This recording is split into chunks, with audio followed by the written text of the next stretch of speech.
Hello everyone, welcome back to our channel. ఇంకెవరైనా మన ఛానల్ని సబ్స్క్రైబ్ చేయకపోతే ప్లీజ్ సబ్స్క్రైబ్ చేసి సపోర్ట్ అయితే చేయండి. ఈ వీడియో వచ్చేసి తిరుమలలో మా డే 2 అనమాట. డే 2 వ్లాగ్ ఇది. డే అంటుంది, నైట్ విజువల్స్ చూపిస్తుందని మాత్రం అనుకోకండి, ఎందుకంటే దానికి కూడా ఒక స్టోరీ ఉంది, అది కూడా నేను ఇక్కడ ఎక్స్ప్లెయిన్ చేస్తాను. యాక్చువల్గా ఏం జరిగిందంటే నిన్న నైట్ వచ్చేసి మేము తలనీలాలు అన్నీ తీసుకున్న తర్వాత రూమ్కి వెళ్ళి చక్కగా ఫ్రెష్ అయిపోయాము. ఇంకా అలా రిలాక్స్ అవుతుంటే సడన్గా మాకైతే ఒక మెసేజ్ వచ్చిందనమాట. అదేంటంటే, కంగ్రాచులేషన్స్, మీకు లక్కీ డిప్లో కళ్యాణం టికెట్ వచ్చిందని చెప్పి. ఆ మెసేజ్ చూడంగానైతే ఫుల్ హ్యాపీ అనమాట. నేనైతే యాక్చువల్గా కళ్యాణం టికెట్లు వచ్చేసి మనకి ఆన్లైన్లోనే దొరుకుతాయి అనమాట. 2 months బిఫోరే మనం తీసుకోవచ్చు. ఎలా అయితే మనం 300 రూపీస్ టికెట్ తీసుకుంటున్నామో సేమ్ అదే విధంగా కళ్యాణం టికెట్లు కూడా మనం బుక్ చేసుకోవచ్చు అనమాట. టికెట్ ప్రైస్ వచ్చేసి 1000 రూపీస్ ఉంటుంది. అయితే మేమైతే 300 రూపీస్ తీసుకున్నాం, కానీ కళ్యాణం టికెట్లు తీసుకోలేదు. యాక్చువల్గా థాట్ లేకుండే అనమాట కళ్యాణం చేయించడం, అదేం లేకుండే. మైండ్లో ఓన్లీ దర్శనం అని మాత్రమే ఉండే అనమాట. సో మేమైతే తీసుకోలేదు. తీసుకోకుండా ఎలా వచ్చింది అన్న డౌట్ వస్తుంది కదా, అది కూడా చెప్తాను. యాక్చువల్గా ఏం జరిగిందంటే, ఆఫ్లైన్లో కూడా మనకి కళ్యాణం టికెట్లు దొరుకుతాయంట. అది మాకు అక్కడికి వెళ్ళిన తర్వాత తెలిసిందనమాట. మీరు అలిపిరి మెట్ల సైడ్ కనుక వస్తే పైకి ఎక్కేసిన తర్వాత, మొత్తం కొండ మీదకి ఎక్కేసిన తర్వాత ఒక 1/2 కిలోమీటర్ ముందుకు నడుచుకుంటూ వచ్చారంటే అక్కడ సిఆర్ఓ ఆఫీస్ అని చెప్పి ఒక బిల్డింగ్ కనిపిస్తుంది. అక్కడ బోర్డు మీద ఆర్జిత సేవ లక్కీ డిప్స్ అని చెప్పేసి మనకి రాసి ఉంటుంది అనమాట. అక్కడికి వెళ్తే మన ఆధార్ కార్డు చూపించి మనం సేవలకి అయితే ఆఫ్లైన్లో ఎన్రోల్ చేయించుకోవచ్చు. దీనికైతే ఎటువంటి ప్రైస్ అంటే ఎటువంటి మనీ తీసుకోరనమాట, మనకి ఫ్రీగానే ఎన్రోల్ చేస్తారు. ఓన్లీ మన ఆధార్ కార్డు ఒకటి ఉండాలి. ఒకవేళ కళ్యాణానికి అప్లై చేసుకుంటే కనుక భార్యాభర్తలు ఇద్దరు కనిపించాలి అక్కడ, అలాగే ఇద్దరు ఆధార్ కార్డులు కూడా ఉండాలన్నమాట. మేమైతే కళ్యాణానికి అప్లై చేయించుకున్నాము. ఇప్పుడు అప్లై చేసుకుంటే సాయంత్రం మనకి 10 లోపే మనకి మెసేజ్ వచ్చేస్తుంది. ఏమనంటే, సెలెక్ట్ అయితే సెలెక్ట్ అయ్యారని వస్తుంది, సెలెక్ట్ కాకపోతే సెలెక్ట్ కాలేదని వస్తుంది. సెలెక్ట్ కాకపోతే ఇంకా వదిలేయడమే. ఒకవేళ సెలెక్ట్ అయితే కనుక మనం మనీ పే చేసుకుని టికెట్ అయితే డౌన్లోడ్ చేసుకోవాలన్నమాట. డైరెక్ట్ ఆన్లైన్లోనే పే చేసుకోవచ్చు. ఆ మెసేజ్లోనే మనకు ఒక లింక్ వచ్చేస్తుంది. డైరెక్ట్ ఆ లింక్ మీద క్లిక్ చేసి మనం మనీ పే చేసేసుకుని టికెట్ డౌన్లోడ్ చేసుకోవచ్చు అనమాట. మాకు కూడా సేమ్ నైట్ మెసేజ్ వచ్చింది 10కి. సో మేమైతే మనీ పే చేసేసుకుని టికెట్ డౌన్లోడ్ చేసుకున్నాము. అలాగే డౌన్లోడ్ చేసిన టికెట్ అయితే ఖచ్చితంగా ఒక జిరాక్స్ అయితే తీసుకుని పట్టుకెళ్ళాలి. నెక్స్ట్ ఇంకా ఆ టికెట్లోనే మనకు అన్ని డీటెయిల్స్ ఉంటాయి అనమాట. అంటే ఎక్కడికి రావాలి, ఏ టైంకి రావాలి, ఏం తీసుకురావాలి, అన్నీ కూడా డీటెయిల్గా ఉంటాయి. మనం ఖచ్చితంగా ఆ టికెట్ జిరాక్స్ ఒకటి తీసుకోవాలి. అలాగే మన ఆధార్ కార్డు ఒరిజినల్స్ కూడా తీసుకుని వెళ్ళాలన్నమాట. ఇంకా జిరాక్స్ షాప్లు ఎక్కడ ఉన్నాయా అని వెతుక్కొని వెళ్ళి జిరాక్స్ తీసుకుని వచ్చి పండుకోవడానికి 12 అయిపోయింది. యాక్చువల్గా జిరాక్స్ షాప్స్ అయితే మనకు చాలా దగ్గరలో ఉంటాయి. బట్ ఏంటంటే బయటికి ఎక్కువ కనిపించవు కాబట్టి మనం కన్ఫ్యూజ్ అయిపోతాము. ఎవరిని అడిగినా చెప్తారనమాట.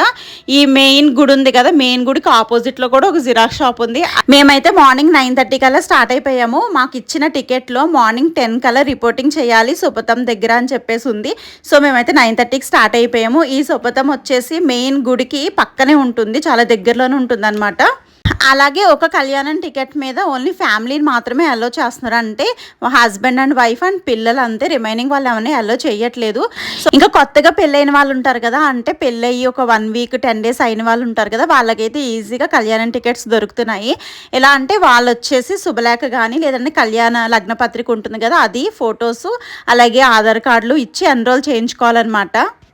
ఇంకా నా డే వ్లాగ్లో నైట్ విజువల్స్ ఎందుకు వచ్చాయి అంటే, మేము మార్నింగే వెళ్ళిపోయామని చెప్పాను కదా. సో అక్కడికైతే ఫోన్స్ అయితే ఎల్లో చెయ్యరు, ఎందుకు రిస్క్ అని చెప్పేసి మేము కూడా పట్టుకెళ్ళలేదు. అలాగే 2-3 times చెక్ చేస్తారనమాట. ఫస్ట్ ఒక లైన్లో చెక్ చేసిన తర్వాత ఇంకొక దగ్గర అలాగా 2-3 చోట్ల చెక్ చేసి పంపిస్తారు. సో అందుకని మేమైతే ఫోన్స్ పట్టుకెళ్ళలేదు. అందుకే మీకు డే వీడియో లేకుండా నైట్ వీడియో వచ్చిందనమాట. ఎందుకంటే అదే రోజు నైట్ తీసిన వీడియో అనమాట ఇదంతా. మేమైతే కరెక్ట్ టైంకి లైన్లోకి వెళ్ళిపోయాము. లైన్ కూడా ఎక్కువ క్రౌడ్ ఏం లేదు, నార్మల్గానే ఉంది కళ్యాణం టికెట్స్ లైను. సో ఈజీగానే వెళ్ళిపోయాము. 1.5 hour అయితే వెయిట్ చేయించారు. ఆ తర్వాత కళ్యాణానికి వదిలేరనమాట. 12 నుంచి 1:30 వరకు కళ్యాణం జరిగింది. ఆ తర్వాత అయితే దర్శనానికి వదిలేశారు. దర్శనం లైన్ కూడా చాలా పీస్ఫుల్గా ఉంది, అసలు క్రౌడ్ ఎక్కువ అయితే ఏం లేదు, చాలా ఈజీగా అనిపించింది అనమాట. దేవుడి దయ వల్ల దర్శనం అయితే చాలా బాగా జరిగింది. ఇంకా 300 రూపీస్ టికెట్స్ తీసుకున్నా కూడా ఇంత బాగా జరగదేమో, ఎందుకంటే దానికి కూడా 4 to 5 hours టైం అయితే పడుతుందండి. నేనైతే చాలా హ్యాపీ, దర్శనం అయితే చాలా బాగా జరిగింది. అస్సలు అనుకోలేదనమాట. అన్ని లక్కీలో లక్ లక్కీగా కలిసి వచ్చినాయి అనిపించింది నాకు. ఇంకా ప్రసాదాల దగ్గర ఇంకొక సిచ్యువేషన్ జరిగిందనమాట, అది కూడా చెప్తాను, మీకు యూజ్ అవ్వచ్చు. యాక్చువల్గా నేను 300 రూపీస్ టికెట్ తీసుకున్నామని చెప్పాను కదా, అప్పుడే 5 లడ్డూలకి అంటే 5 ఎక్స్ట్రా లడ్డూలకి పే చేసామన్నమాట. నేను అక్కడికి లడ్డు కౌంటర్ దగ్గరికి వెళ్ళినప్పుడు నాకు కళ్యాణం టికెట్కి 2 లడ్డూలు ఇచ్చారు. నెక్స్ట్ వచ్చేసి ఒక్కొక్క టికెట్కి ఒక్కొక్క లడ్డు వస్తుంది కదండి, అలాగే మేము 5 లడ్డూలకి 250 రూపీస్ పే చేసాము. సో ఆ లడ్డూలు ఇమ్మని అడిగాను అనమాట. దానికి వాళ్ళు ఏమన్నారంటే, మీ ఈ టికెట్స్ స్కాన్ చేసి చూసాడు ఫస్ట్. ఆయన చూసి మీరు దర్శనం దగ్గర ఎంటర్ అవ్వలేదు కదమ్మా అనేసి అన్నాడు అనమాట. లేదండి మాకు ఇలాగా కళ్యాణం వచ్చింది, సో ఇలా వచ్చాము అంటే కళ్యాణం టికెట్ మీద 2 ఇస్తాం, కానీ ఇది ఇవ్వడానికైతే ఫస్ట్ అక్కడ స్కాన్ అవ్వాలమ్మా, ఎంట్రన్స్లో స్కాన్ అయితేనే కానీ ఇక్కడ మీకు లడ్డు రాదు అని చెప్పాడనమాట. కావాలంటే నార్మల్గా ఎక్స్ట్రా లడ్డూలు కొనుక్కోవచ్చు అని చెప్పాడనమాట. సరేలేండి ఇచ్చేయండి అని చెప్పేసి ఒక 10 లడ్డూలు ఎక్స్ట్రా అయితే కొనుక్కొని వచ్చాం బయటికి. ఇంకొకటి ఏంటంటే, ఫస్ట్ మనం ఒక్క కౌంటర్ దగ్గరికి ఎంటర్ అయ్యామనుకోండి, ఇంకా రెండో కౌంటర్ దగ్గరికి ఎంటర్ అవ్వడానికి లేదు, అదొకటి గుర్తుపెట్టుకోండి.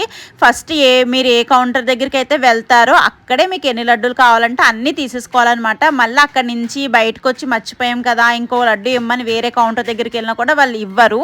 ఇంకా ఎవరైనా పుష్కరంలో స్నానం చేద్దాం అనుకుంటే మాత్రం వాళ్ళు ఈవినింగ్ 6 లోపే వెళ్ళండి. 6 దాటిందంటే మాత్రం లాక్ చేసేస్తున్నారు. మాకు ముందు రోజు కుదరలేదు, నెక్స్ట్ డే అయితే వెళ్ళామన్నమాట. ఇంకా ఫైనల్లీ ఆ స్వామిని దర్శనం చేసుకున్న తర్వాత నా ఫీలింగ్స్ అయితే మాటల్లో చెప్పలేను, చాలా హ్యాపీ అనిపించింది. ఇంకా డే మొత్తం అలా జరిగిపోయింది. రేపు ఎలాగో వెళ్ళిపోతాం కదా ఇక్కడి నుంచి, ఈ నైట్ అన్నా కొంచెం 2 కళ్ళతో తిరుమల మొత్తం చూద్దాము, అలాగే మీకు కూడా చూపిద్దామని చెప్పేసి బయటకైతే వచ్చాము. మా లక్కీనైతే వాళ్ళ తాతగారి దగ్గర వదిలేసాను అనమాట. ఎందుకంటే నిన్నటి నుంచి చంక దిగలేదు వాడు, కొంచెం నా చంకకి రెస్ట్ ఇద్దామని చెప్పి నేనైతే వాడిని వదిలేసాను. ఇంకా మెయిన్ టెంపుల్కి ఆపోజిట్లో ఉన్న టెంపుల్ అవి చూసుకుని అక్కడ కొంచెం షాపింగ్ చేస్తుంది అనమాట. మా కన్నమ్మ ఏవో బొమ్మలు కొనుక్కుంది, ఆ బొమ్మలకు ఇంకో సంచి కొనాల్సి వచ్చిందనమాట 10 రూపాయలు పెట్టి. ఇంకా షాప్స్లో కాస్ట్ అయితే ఎక్కువే చెప్తారు, మనం అడిగితే మాత్రం తగ్గించిస్తారనమాట. మాకు అన్నం అయితే దానికి కావాల్సినవన్నీ కొనిపించుకుంది వాళ్ళ డాడీతో. ఇక ఫైనల్గా ఇది ఒకటి ఉండిపోయిందంట, ఇది కూడా కొనిపించేసుకుంటుంది. ఇంకా అలా తిరుమల వీధుల్లో తిరుగుతుంటే మాత్రం చాలా ప్రశాంతంగా చాలా హాయిగా అనిపించింది. చాలాసేపు అలాగే ఉన్నాము, అలా తిరిగి తిరిగి వెళ్ళామన్నమాట రూమ్కి. అయితే మేము వెళ్ళేదాకా లక్కీ అయితే ఏం ఏడవకుండా బాగానే ఉన్నాడు. ఇక్కడ రూమ్స్ వచ్చేసి 24 అవర్స్ ఇస్తారు కదా, మనకు కావాలనుకుంటే ఇంకొక 24 అవర్స్ అయితే ఎక్స్టెన్షన్ చేసుకోవచ్చు, మనీ పే చేసుకుని, ప్రాబ్లం ఏం లేదు. ఇంకా నెక్స్ట్ డే అయితే ఇక్కడ నుంచి స్టార్ట్ అయిపోయామన్నమాట. మేము ఎక్కడికి వెళ్ళాము ఏంటి అనేది నెక్స్ట్ వ్లాగ్లో అయితే చెప్తాను. అప్పటి వరకు మన ఛానల్ని అయితే సబ్స్క్రైబ్ చేసుకోండి. సబ్స్క్రైబ్ చేసుకున్న వాళ్ళు లైక్ చేయండి.